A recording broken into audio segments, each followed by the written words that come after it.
It was a chilly and windy midwinter evening with large snowflakes filling the air, which caused my best friend Alexander, Lex among his friends, to drive slowly on that lonely Scandinavian county road.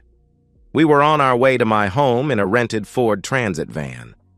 Due to the bad weather, we were later than planned, but I didn't care because this sad day couldn't be worse than it already was.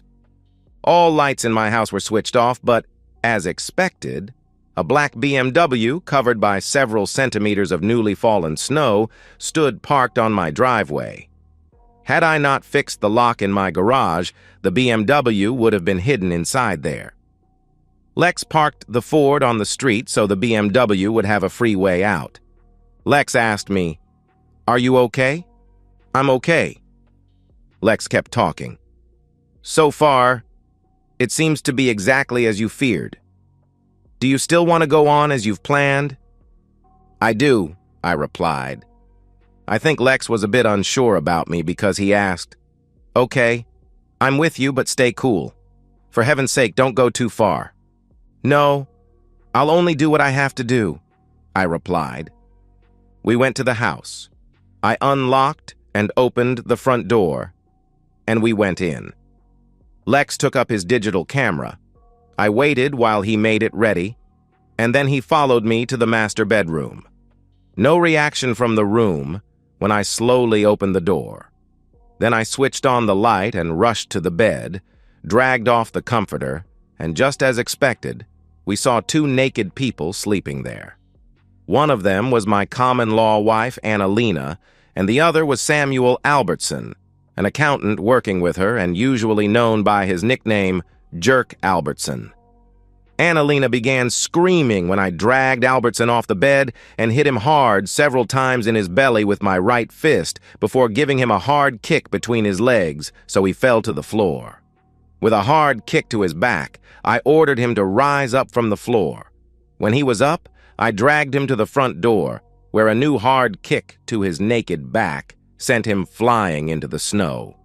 Lex took pictures as fast as the flash on the camera allowed him to do. Back in the bedroom, I shouted to Annalena, "The damn jerk out there needs his clothes!" She screamed, "Oh my God, did you throw him out naked in a snowstorm?" "Shut up and don't blame me. I didn't strip him. Get his damn clothes out of my house."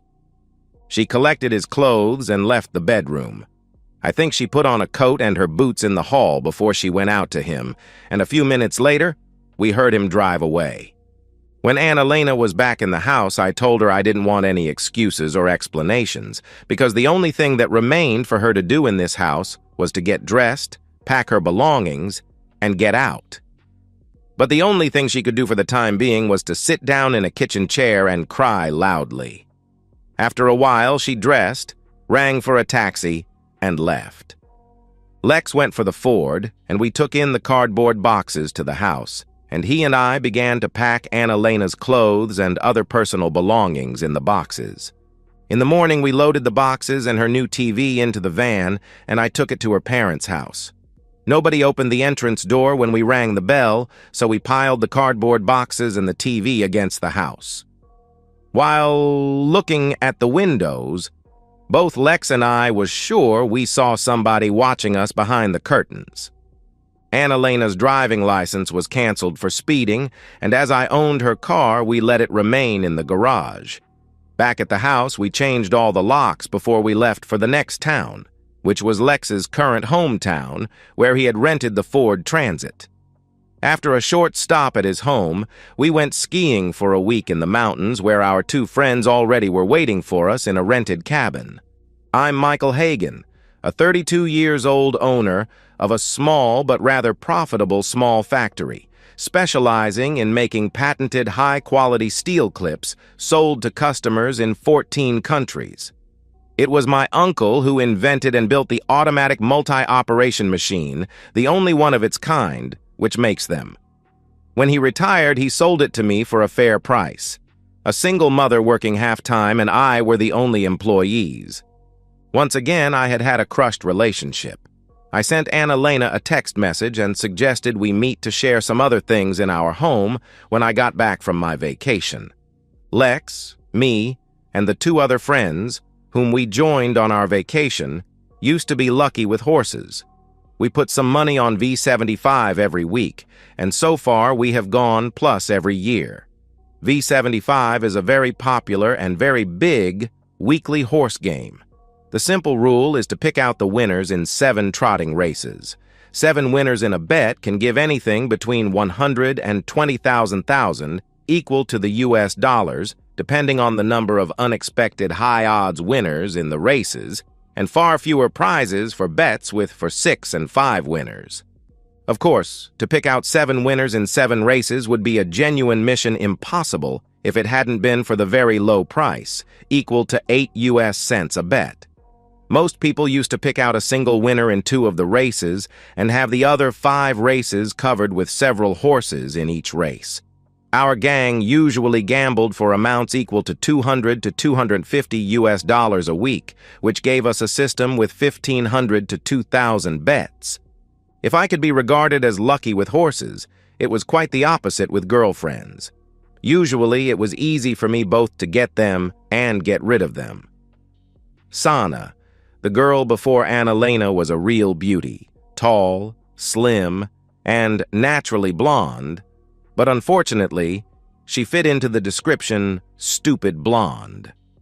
Many guys in town regarded me as a fool when I dumped her, but I found it impossible to be with a woman who never did anything at all at home and spent everything she earned on clothes, hair, and makeup equipment. Though I got some money from V75 and took a fair salary from my company, which gave me a good living for an average guy, I was too poor to afford an expensive trophy girl like Sana, especially after her interest in intimacy began to be limited to quickies. We parted without quarrel, and she almost immediately met a wealthier guy who was happy with a new trophy girlfriend.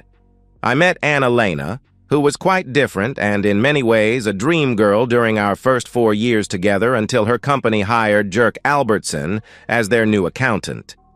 Albertson is a funny guy in many strange ways. He is the most clever and best-paid tax expert and accountant in this small town, living a good life with a lovely, beautiful wife, 2 nice small kids, and one of the nicest houses in town. He got into serious problems when his wife at last caught him cheating. She kept him sweating for some time before she forgave him after counseling and his promises never to do it again. To keep some pressure on him, she demanded, and he agreed to give her their expensive house as her private property. Albertson kept his promises and was faithful for almost a year before he was caught again. Now she kicked him out and filed for divorce. After sharing their stocks and bank accounts and losing the expensive house, Albertson moved in with his mother in her big house. Though he had several discreet affairs while married, now he forgot all scruples. He sold his family car and bought an expensive BMW as a real extender. In this country, we have a national car register with 3 randomly chosen characters and 3 digits on the plates. Albertson's BMW had a plate that began with AHA. The rumors go that the first time Albertson came to the golf club with his new BMW and began bragging about the car, one of the present members said, "If you're taking that damn extender to Scotland during your next golf trip there, the Scots will be convinced that AHA stands for asshole Albertson." After some laughter, one of the other golfers, who obviously didn't like Albertson, said, "It means exactly the same thing here too. Like we use English words such as swing, hook, green, birdie, eagle, hole-in-one, and several others in golf, Albertson's new English nickname was accepted without any problem among the golfers. From that moment, many club members began to call him for A-hole Albertson, probably because he had caused a very sad divorce for a nice couple at the club, and his habits of using his wealth and social talents for seducing and having other men's wives and girlfriends.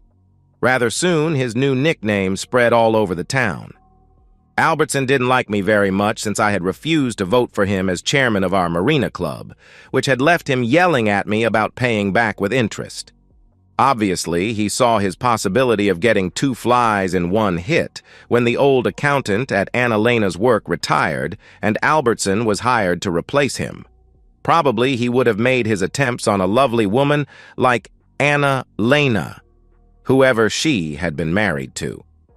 But now he didn't see any disadvantages of both getting even with me and having the very nice woman I intended to marry in the future. As usual, Albertson did a good job when he immediately saw how old and inefficient their accounting system was, and persuaded the owners to purchase new modern computer programs and assisted Annalena to get used to them. Of course, they had lunches together now and then, and as there was nothing strange with that, I hadn't any reason to care about what Annalena did at her work or with whom she had her lunch. Then, she began to show signs of an increasing interest in Albertson. She told me he did so, the price of his Rolex, how much he bragged about having won in Monte Carlo compared to the peanuts that I, in his opinion, got from the horses, and much more of his bragging. When she began to dress in different ways those days, Albertson would come to her work. I had enough and tried to have a friendly talk with her about his earlier known seductions of married women, and the consequences it had caused them, and what it would do to her if she went too far in her admiration of Albertson. Annalena didn't appreciate my kind warnings, not at all. Instead, she became angry as a wasp and accused me of being a jealous nerd who saw ghosts in daylight because I probably envied a successful man like Albertson. I really did my best to get Annalena to understand that this Albertson, most of all, wanted to get even with me because, in his opinion, I had seriously humiliated him at the Marina Club. I told her that he was a notorious hound slowly working for his chance to get into her body, and when he had done that, she would be out of my life and probably even out of Albertson's because his only interest was the seduction, not any relationship with cheating woman as he used to name his used praise. Nothing happened in that matter before the V75 gang had booked our annual Boys' Week at a winter holiday resort in the north. Albertson had been away to see the national hockey team playing a match in our county capital, and several drinks later at the hotel bar. After the match, he had bragged about getting a creep's lovely wife very hot, and when the creep went skiing in the mountains, he would spend the nights with that lovely wife. Though the admirers had promised to keep quiet, one of them had told his wife, who told her sister, who told her fellow worker, who told her husband, who happened to be one of my V75 friends. He knew about Albertson's increasing interest in Annalena and told me so we could make our plans to take care of that problem. My plan had been simple. Before going on vacation, I fixed the garage doors so they could not be opened from any side, so Albertson had to park his BMW visible on my driveway. On my way to the north, I would make a stop at Lex's house for a couple of days if necessary, while waiting for information from a friend about a black BMW on my driveway. We had rented a Ford Transit and bought cardboard boxes and been ready to go when we got the expected message. Lex had taken many pictures during the debacle at my house. Some of them were very good. He was even a very skilled Photoshop user and couldn't resist the temptation to fix Albertson's penis to a very tiny size in the pictures. I sent Annalena a color picture in A4 size of her and Albertson naked in the bed after I dragged away the comforter. I wrote on the backside, "Hopefully this picture of you and the man in your dreams can replace the wedding picture I never got a chance to get taken and give you." I have never pretended to be a nice guy and a jolly good fellow because it's okay for me to be an average man with some shortcomings and some advantages. A short time after my debacle with Albertson, I managed to hear the whispers behind my back that said, "There goes the wimp who got his girlfriend messed by a-hole Albertson." The rumors say that my friends had felt sorry for me, worried for my health, and had decided that Albertson needed a real lesson. Obviously, they knew that most color printer leaves a small invisible ID on the picture that can be traced, so some of them bought a stolen printer during their visit to the Capitol. Then some of them had written and printed a leaflet with a picture of Albertson naked in the snow with Albertson's accounting company's logo type with phone and fax numbers. Over the picture was a text, "New extended service." Under the picture, they had written, "As a real Nordic Viking, I proudly want to announce that I will be serving your female employees with all kinds of male adult services for personal pleasure. References on request." Of course, while making those leaflets, they had never worked without rubber gloves or licked any stamps. When the printing was ready, the USB drive and the printer were to be dumped in one of the old water-filled deep mining pits in the forest. Exactly as the authors had planned, the leaflet caused the expected attention and consequences. Albertson went to the police and accused me. His lawyer sued me for libeling Albertson, and I sued Albertson for accusing me. Both Anna-Lena and her father rang me. She only cried, and he threatened to beat me. Several of my friends and even several of my customers accused me of spreading it. Though I denied all knowledge of that leaflet, even one of my best friends told me I had gone too far in my vendetta with Albertson and canceled our monthly chess games. A policeman rang and asked me if I knew anything about the Albertson leaflet, and I told them the truth, that I'd got one by mail to my company, but I had no female employees who could be interested in his services, so I'd thrown it in the wastebasket. The rumors in town said that Albertson had been furious and thrown things at his office when he had got a letter from the police that had said, "Your cause is removed from the cause list because any conclusive evidence of crime is not found." He complained to the Parliamentary Commissioner for the Judiciary and Civil Administration, who only replied with a short standard letter that no valid reason for a complaint was found. Once again, Albertson had been loudly screaming and swearing about our legal system.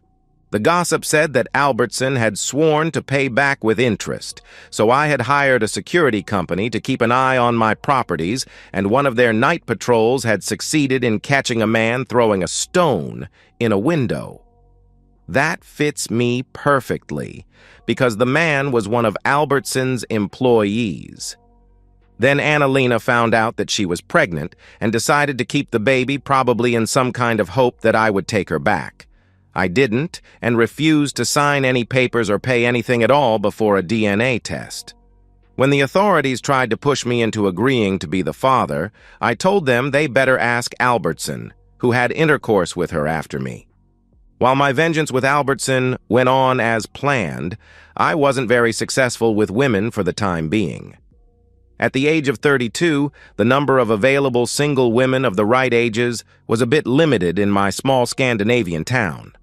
The main disadvantage in a small town is that everyone knows everybody and their backgrounds. It is not funny to be together with a girl when knowing all about her background and if she's been an easy lay in her younger days. I did, like many others, try my luck on the web. My first 3 dates were real fiascos in different ways. The worst one was 38 but had used a photo that was at least 10 years old. One another was married and demanded that her husband be allowed to watch if we had intimacy the next time we met. We didn't do that because there was no next time. The third was very handsome indeed, a 26-year-old redhead, but she had too many problems, obviously many of them economic, which she expected me to solve. I didn't. Then I met Nina. She was great in many ways, except for one big problem. She had a weird dog, which was the main reason for her boyfriend dumping her.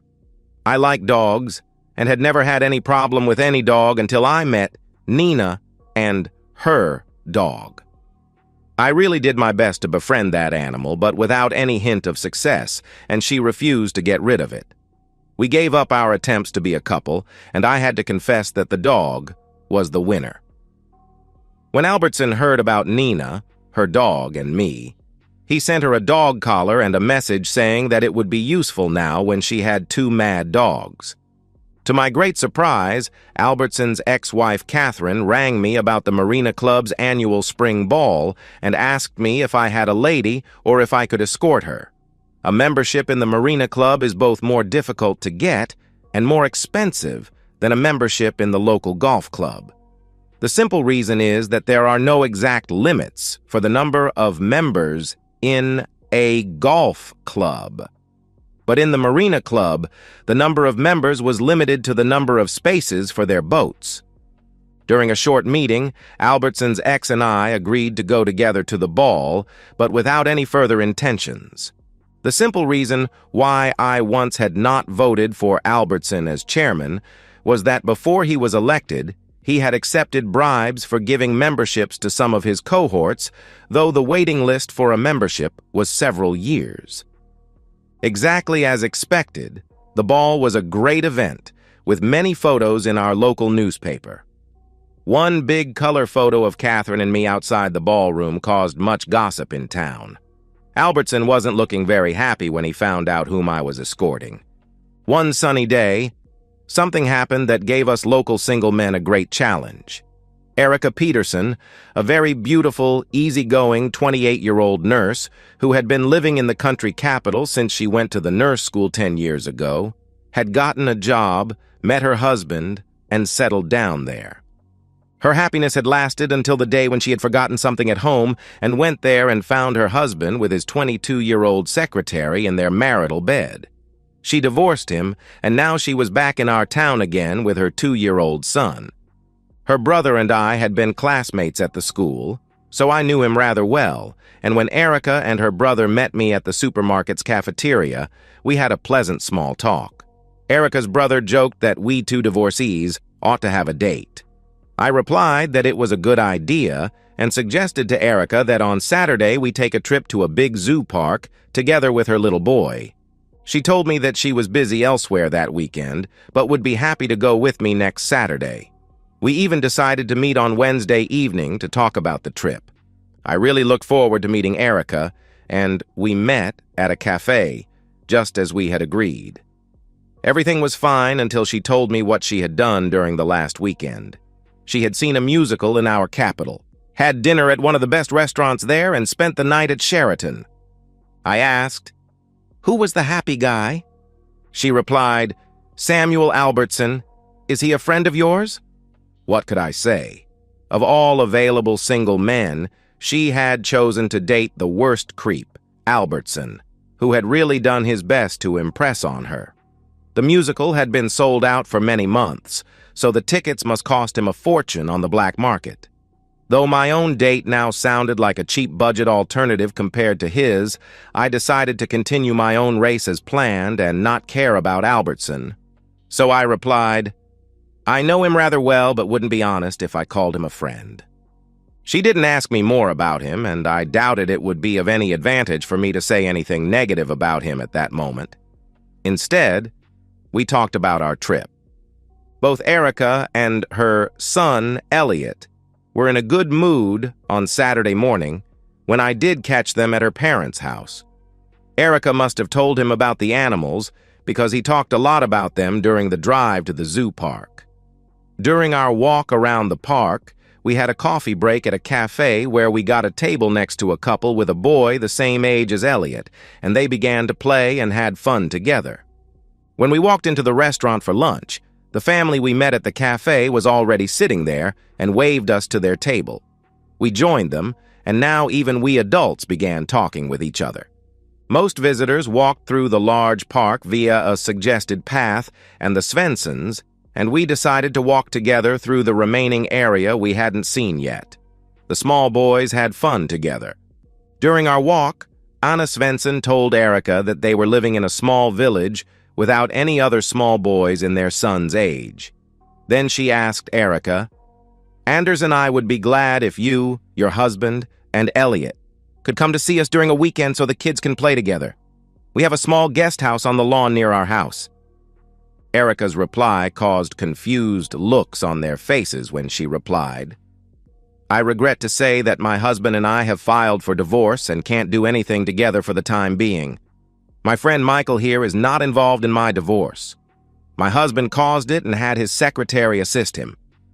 Anna replied with a laugh, "I thought you and Michael were newlyweds. You look so happy together." I said, "I can only hope that we will be that someday." Anders said, "I'm sure Erica won't say no thanks to a nice guy like you. What about the weekend Anna suggested?" It would be perfect for me, so I replied, "It would be a great pleasure. What do you say, Erica?" She smiled and said, "Many thanks for your kind invitation. Of course, we will accept it. One more weekend booked with Erica. The family theme was okay for me. During our drive back, we agreed that Anna, Anders, and Emil were a nice family, and both of us expected it to be a pleasant weekend. Then Erica told me that Samuel had invited her to go with him to Manchester in England to see a football match with Manchester United and for some shopping, and she had accepted.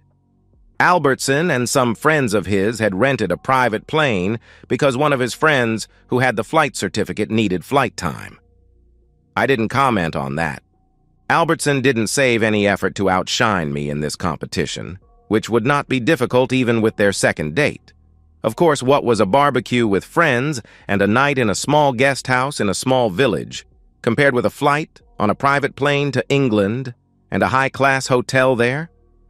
Albertson was sure that he could impress Erica and win her with his expensive dates, but I think that she feels much more comfortable together with Elliot, our new friends, and me.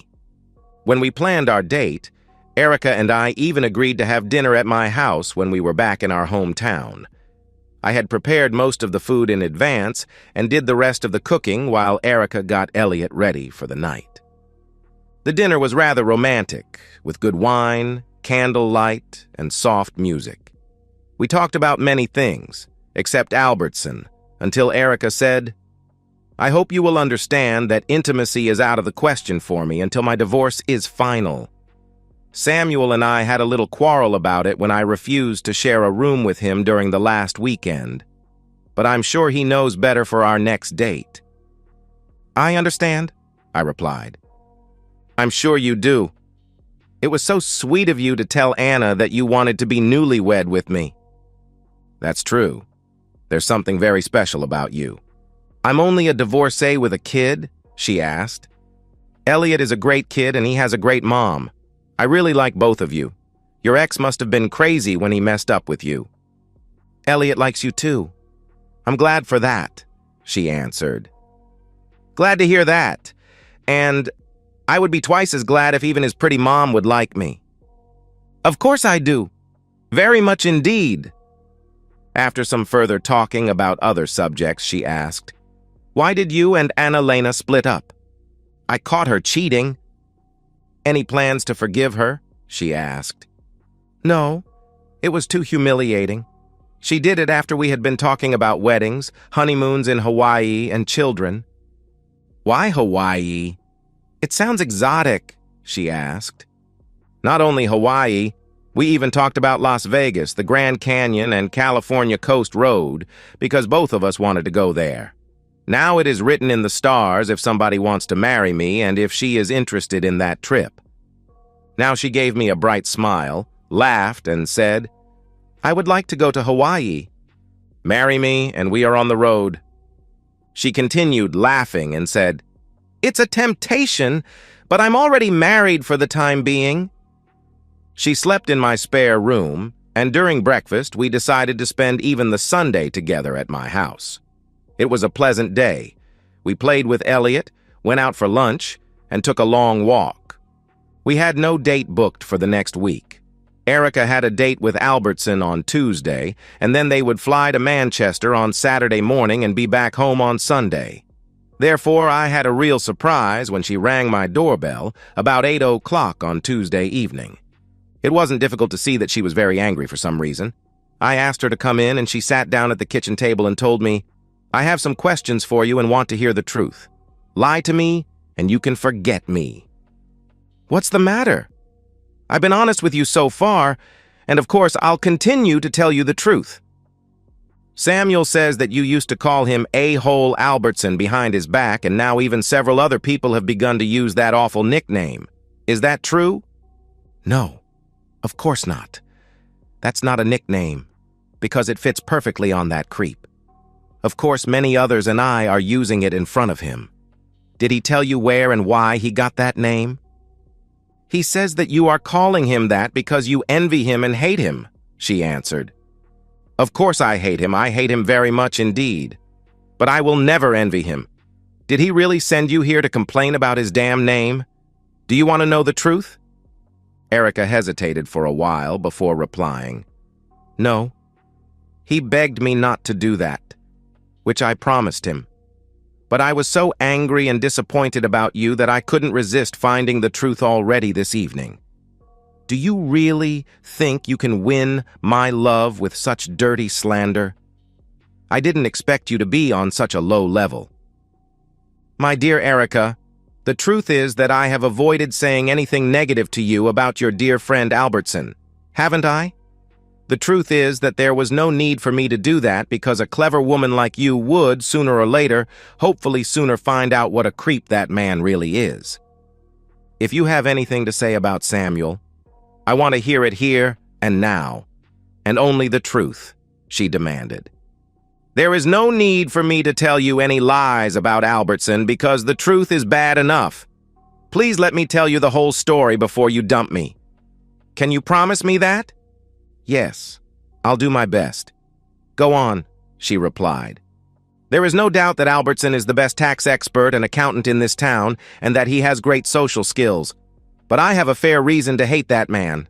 My first quarrel with him was when I stopped him from becoming the chairman of the Marina Club, because I knew he had already accepted bribes to let his friends sneak past the long waiting list for membership. He swore to pay me back with interest. I continued. Of course he managed to do that.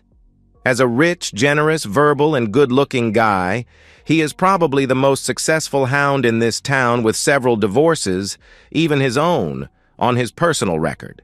He got his chance when the company hired him where my ex-common law wife Annalena works, and he assisted her with their new accounting system.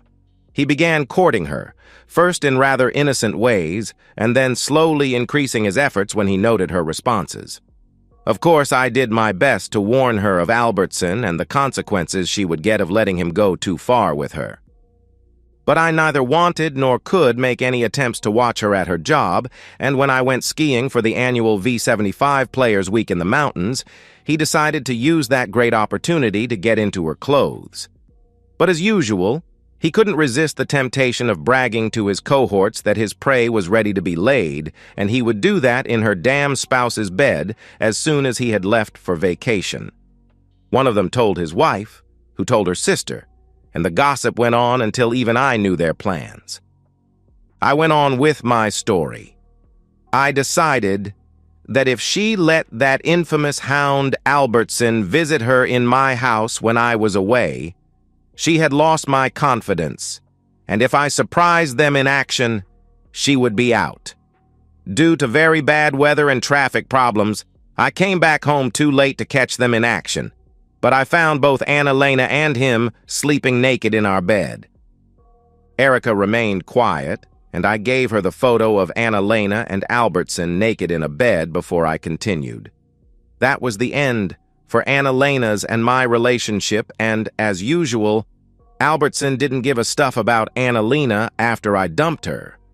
By the way, his pet name or nickname comes from the license plate on his BMW, which begins with AHA, and it was a member at the golf club who gave him that name after Albertson had caused a very tragic divorce for a nice couple there.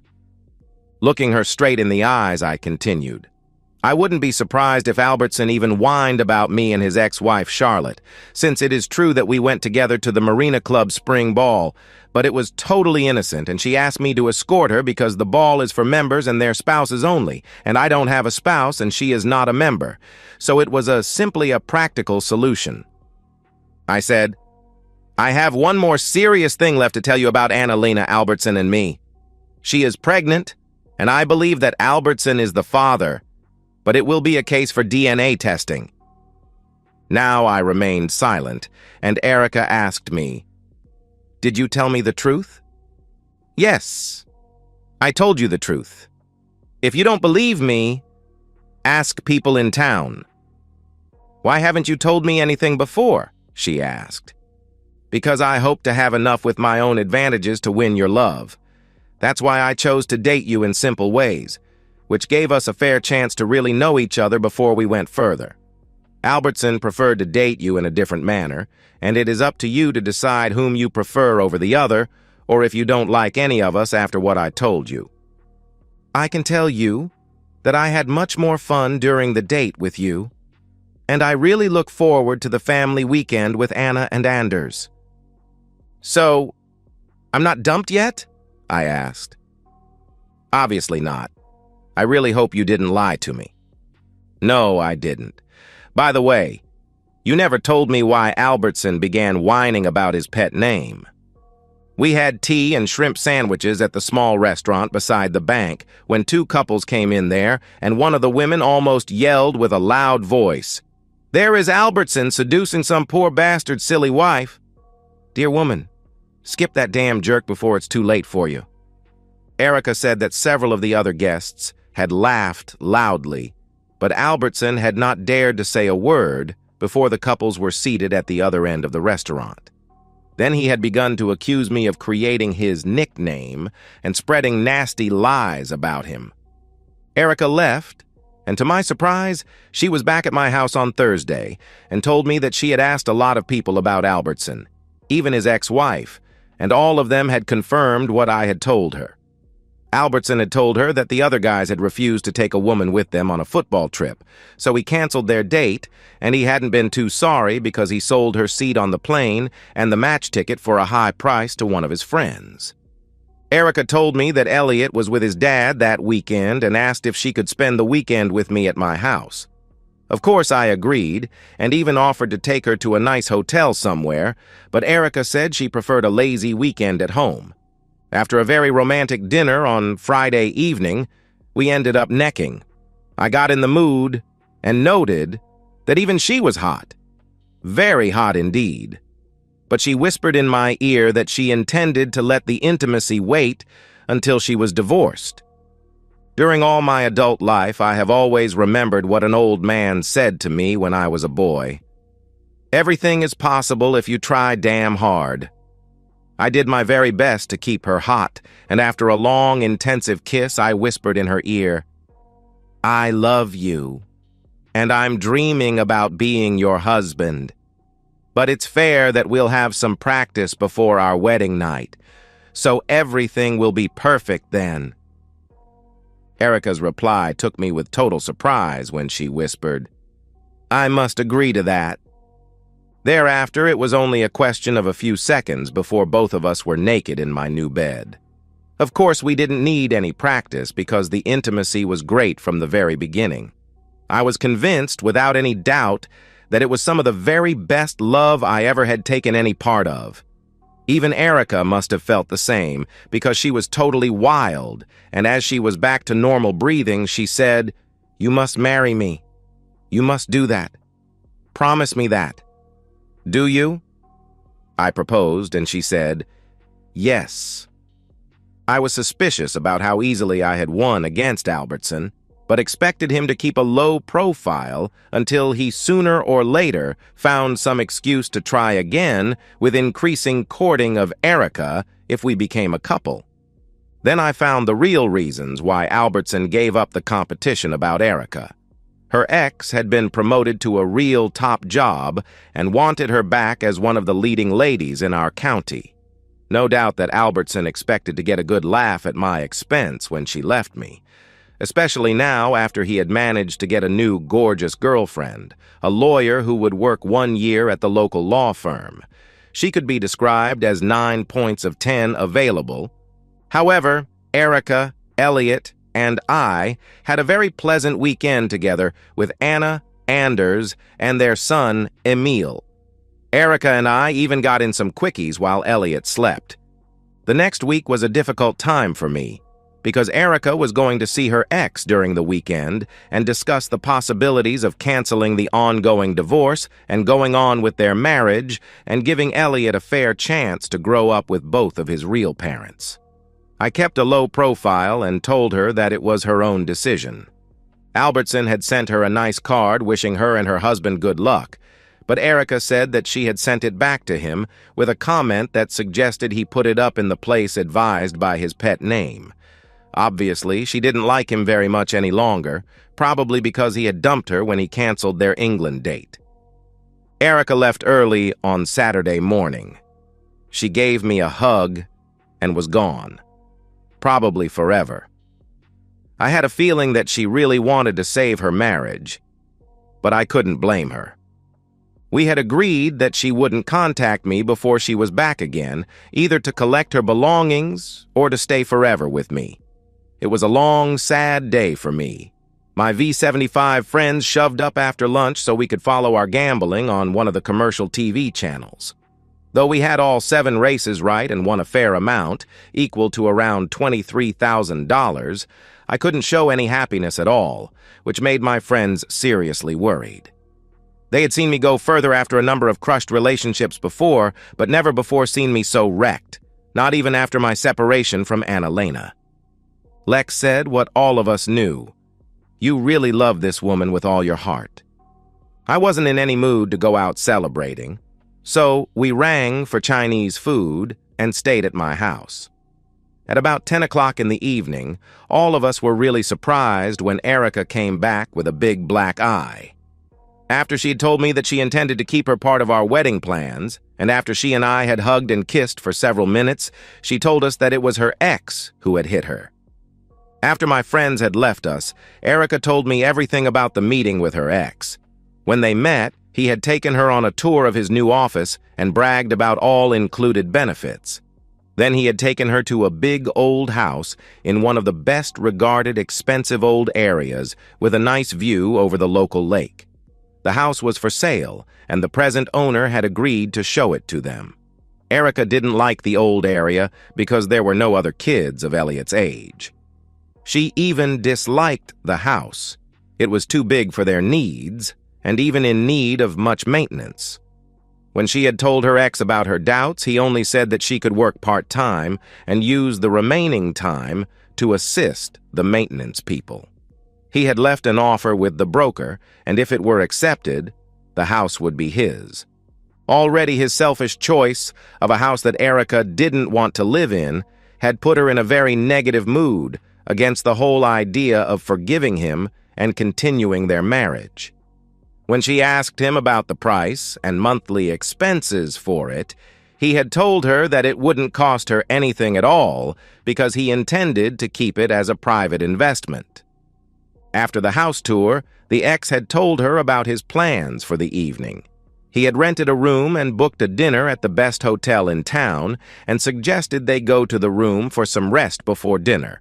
Erica had refused to do that and told him that she had an appointment with a friend. She hadn't, but now she knew for sure that she didn't love him any longer and had no interest in any hotel room intimacy before the dinner with him. When they met for dinner, he had immediately asked her if she had met a new man. She said, "Yes, I have, and today I have been convinced that he is my love, and there is no possibility to repair our marriage because you and I have drifted too far apart. Let's be happy for all the good times we had together, part as friends, and go forward in our new lives." He hadn't agreed. Obviously, he had been drinking too much before the dinner, and now he showed his very bad temper and began to call her names in a loud voice. When she had left the table, he had followed her to the parking lot, where he hit her, but was interrupted by a man who had seen it and rushed to her assistance. Erica, Elliot, and I had a good family life in my house. Her ex must have regretted his bad behavior very much because he gave her a fair settlement for their divorce and offered to let me adopt Elliot. Erica and he agreed about their divorce, and then Erica, he, and I met, and all 3 of us agreed that Erica and Elliot living as a family with me would be the best solution for Elliot. Erica, Elliot, and I were living together as a happy family. Albertson hadn't bothered us with any tricks since he met his handsome lawyer girlfriend.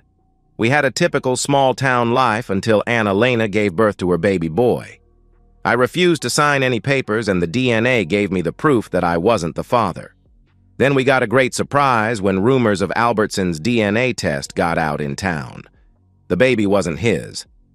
After a while, the social welfare authorities got Annalena to confess a short affair with a married fellow worker, whose wife took their 2 children and immediately left him. To my great surprise, Albertson's lawyer girlfriend invited me to lunch.